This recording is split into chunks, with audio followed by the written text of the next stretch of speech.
I know, like you mentioned, those are very specific to the advisor business. I know there's other tools that we're going to go through now that sort of are general tools or maybe a little more general tools that can help a lot of different entrepreneurs and help manage an agency business because most agency owners consider themselves entrepreneurs. And the first category you wanted to get into, Carrie, was managing email, right? Yes, yes. Okay. And I want to reflect back, as you mentioned, Dan, you were so kind to have me last fall. I went back and just wanted to make sure that we didn't duplicate a lot of things. And so we spent a lot of time talking about marketing on that call, task management. And so a lot of those are still very, very relevant, but I just wanted to go down a little bit of a different avenue. Okay. And so I think maybe the two main buckets are the idea of automation. And then I do want to talk about artificial intelligence because I think Okay. it's really important. And so on the idea of automation, I think when you're talking about your email, there are a couple of hacks that you can do that are not fancy, that you don't necessarily have to have AI for, and it would be hugely helpful. And so one of the things is we get a bajillion emails every day. Yeah. And so, the important emails are the ones that are from your clients and from your supplier partners. There are a lot of other emails that come in, and supplier partners, when I say they're important, I mean as it relates to a specific trip. But then you also have the update emails. And so whether it's information from your consortia or your partners or new offerings from a cruise line, whatever that is, that information is important as well, but it doesn't get to go to the very top of the list. And so in your email, there is a way that you can create a rule that you can move specific, you can tell it to look for a certain thing, and you can create a file folder, and your email will automatically move that email based on that cue word that you're giving it into that folder. And you can use that in a bajillion different ways, but the one way I want to specify today is related to all of those knowledge emails that come in. And the best way to do that is 99% of those emails that you subscribe to have an unsubscribed button at the bottom. And so if you set up your rule in Outlook, I'm most familiar with Outlook. I know that Gmail does have this idea of a rule as well. You can put in the word unsubscribe. And so any newsletter that comes in every day is automatically going to dump into that file folder.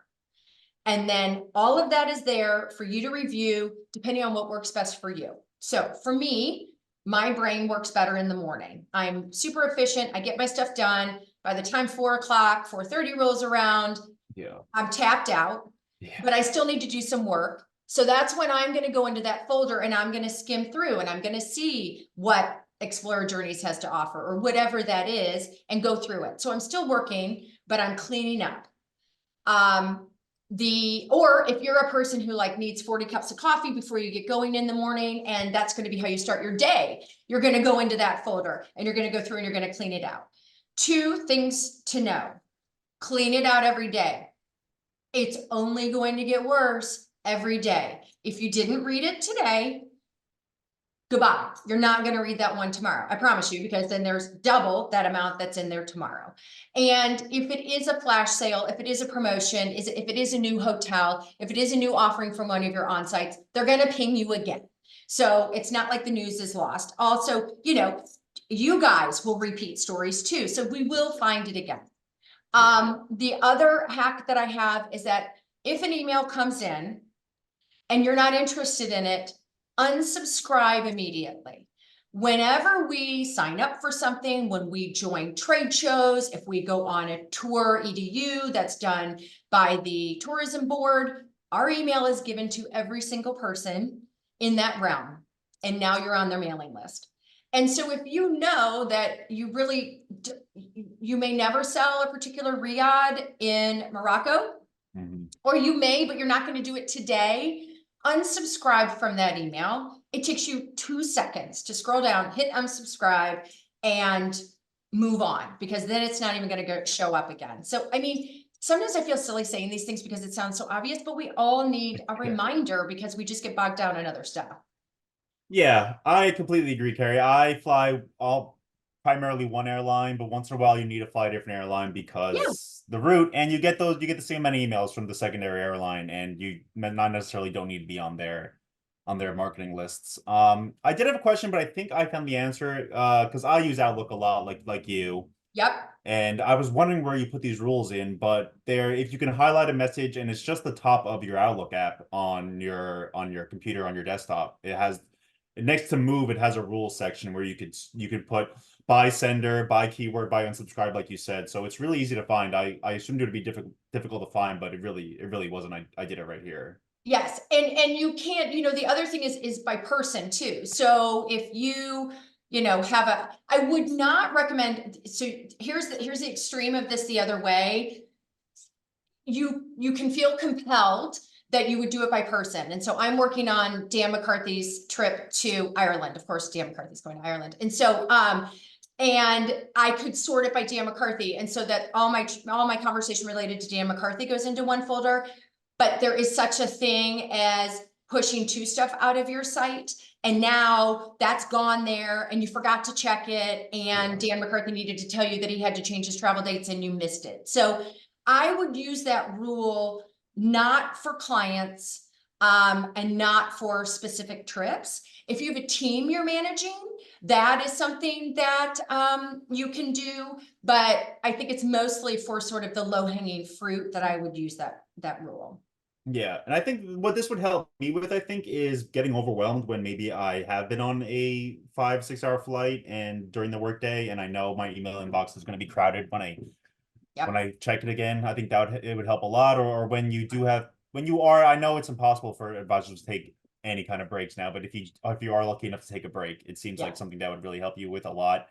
And I think we spoke about in the past, Carrie, like time blocking, like only a certain amount of time per day on emails, things like that. And it just seems like there's so many tools to be available. Email takes up so much time for advisors. I hear stories about advisors late at night, 8 or 9 o'clock answering emails. So these tools feel incredibly valuable. Yes, Yeah.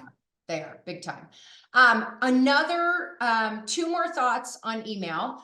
I actually learned, so yes, just to mention too, I do crowdsource. So this is not me being super smart. This is me being smart enough to go to the people to ask their thoughts on it. So thank you to everybody in our community who crowdsourced on this. But a colleague in the industry, he is an agency owner. And if you are in that sort of a position where maybe you've got a team under you, a case where you would be CC'd on a lot of emails, what he has a rule for is that any email that he is CC'd on automatically goes into a file folder. And so the assumption is that when you're the CC, there's not a direct call to action for you. And you're just sort of in the loop on if they needed to give you a heads up or if they needed you to weigh in. And that then allows you to manage your inbox of all things that are directly related to you, that is a call to action for you as you go through your day. And then 3 to 4 times a day, take a peek into that CC and see, did they call you out on anything? Is there anything you need to specifically mention? Is there something you wanted to jump in and add a comment on? You can do that, but knowing that you're the CC means that your response can be a little bit more delayed. And it's a great way to keep your inbox on task and clean in what you're doing, and you really can work it through the day. Yeah. And so you can do that through Outlook, through Google. Okay. Yep. Yeah. And that seems to be great if you're easily distracted, if you're working on something and you see the especially Outlook, the box pop up on the bottom right, it seems an easy way to avoid some of that. Yes. And especially too, if you're going to be working on a project or something where you just, it needs concentration of ensuring, that the flight matches, that you have enough connection time, that the transfer is going to be there when they pick them up, that your dates match when the ship's going to leave, whatever that is, when you need concentration. It's a great way to kind of put that aside. Okay. Yeah. All right. So a couple more email tools. And again, like I mentioned, setting boundaries is important. We mentioned time blocking, and I know there's another tool you want to talk about with sort of along those lines, setting boundaries when it comes to email. Yes. So, and forgive me if we did talk about this before, but an important tool that you can use in Outlook, Gmail has a API for it, and it's called Boomerang. And it is a way that you can delay sending your emails. So two thoughts come to mind. One, As we all know, the good and the bad of our jobs is that people are talking about travel outside of work times. They are having dinner on a Wednesday night. They're having a boozy brunch on a Sunday afternoon. They've gotten engaged on a Saturday night. Whatever that is, that's when they want to talk about travel. Well, that's not when you want to talk about travel. And so managing expectations with your clients. Now, if somebody gets engaged and they send you, you've got to reply immediately and say congratulations. But if it's, something else that can wait, it's a way that you can address that question and pause on when that email is going to send. Another point of what we do, I don't know about all of you, but I'm pretty sure that you're catching up on your emails and your work late at night after the kids, the dog, the partner has gone to bed, or you're up early in the morning before any of those people are awake, or you're catching up over the weekend. You don't want your clients, they already think you're working 24/7 and you're available 24/7, and you want to dispel that and you want to create your boundaries. So on that Sunday morning, when you're sitting down and you're catching up and you've flown through 80 responses that you have, set a time that they will not deliver until Monday morning at 8 a.m. or whenever you want that to go, and then they will go. Same on if you get that answer, you get that question from a client at 9 o'clock at night and you're working, so you're fine and you're going to go ahead and respond. My advice is to time that so that it'll go the next morning in normal work hours. Because what also happens, not only are you managing expectations that you're not going to be available 24/7, the other thing is that now you're in a conversation because you wrote back. Now they're going to write back. And then you're going to feel like you need to write back. And so now 2 hours later, it's 11 o'clock at night, you haven't gone to bed, and you've just lost all of this time on something that you can't really do anything with anyway. So, and I love what Kimberly said about don't respond during non-business hours. I'll tell you something else that we have advisors that do, and I think it's brilliant. They'll set an out of office for the weekend. I'm currently out of the office. If it is an emergency, please let me know. And PS, you already know which clients of yours are traveling. And I think we talked about this before too.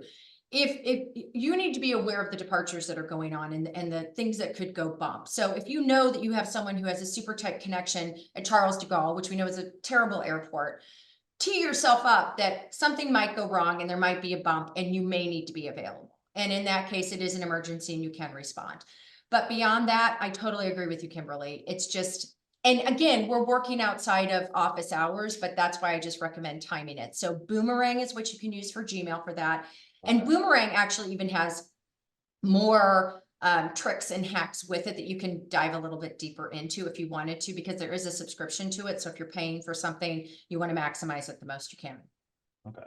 So this would be like I read Kimberly's comment as well. This would be for you do want to get something done, or you do want to check some stuff off your to-do list outside of working hours, but you don't want to start a thread that's going to crush your ability to live a life. So you can do some work. Those emails won't go out. It won't potentially start a thread until you're comfortable doing so, which is during your work week. So that would sort of solve those issues. Yes. Okay. Yes. All right.